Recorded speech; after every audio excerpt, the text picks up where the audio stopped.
Hello guys, welcome to this video. So this video is part 2 of the past paper questions regarding security, data integrity and computer ethics. So let's get started. So this is one of the very easy questions that you usually get about ways that can prevent hacking, okay?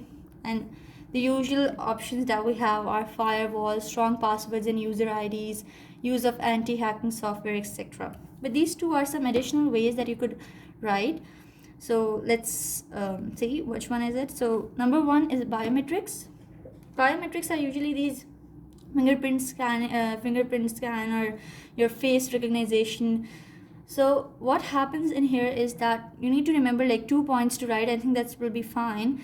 Like data needed to enter is unique to individual, of course, because your retina pattern and your fingerprint is unique to you, okay? So data needed to enter is unique to individual, therefore it is very difficult to replicate. Then it locks out after a set number of attempts.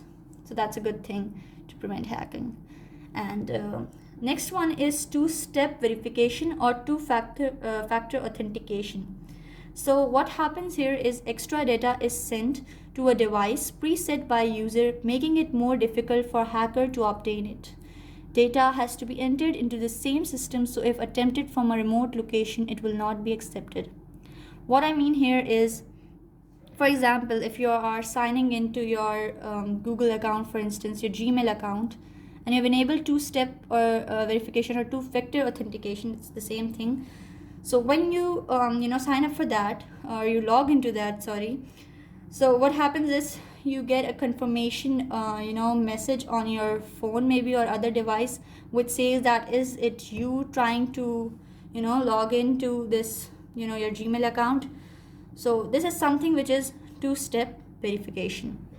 This is a very easy thing, but I just wanted to discuss these two things which you can write instead of just writing the main things that everyone writes.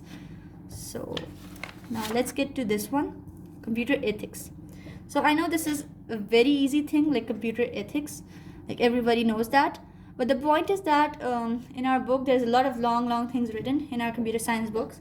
So the main questions that I've seen in the 5-year past papers that I've done was what is meant by computer ethics, copyright and importance of ethics. So in this there are chances that even students can write stuff which is not very specific to the question. So I just extracted some specific points from the mark scheme. So let's see what is meant by computer ethics. Number one, it is a set of guidelines, okay, rules, laws that govern the use of computers. It helps keep users safe when using the computer, because one could be subject to plagiarism or intellectual property threat, and also you could copyright your work to make it illegal to steal it. Now what is copyright? You may be asked a question of maybe 2 marks or 1 mark even, that what is meant by copyright. So you need to know something, a solid definition for this.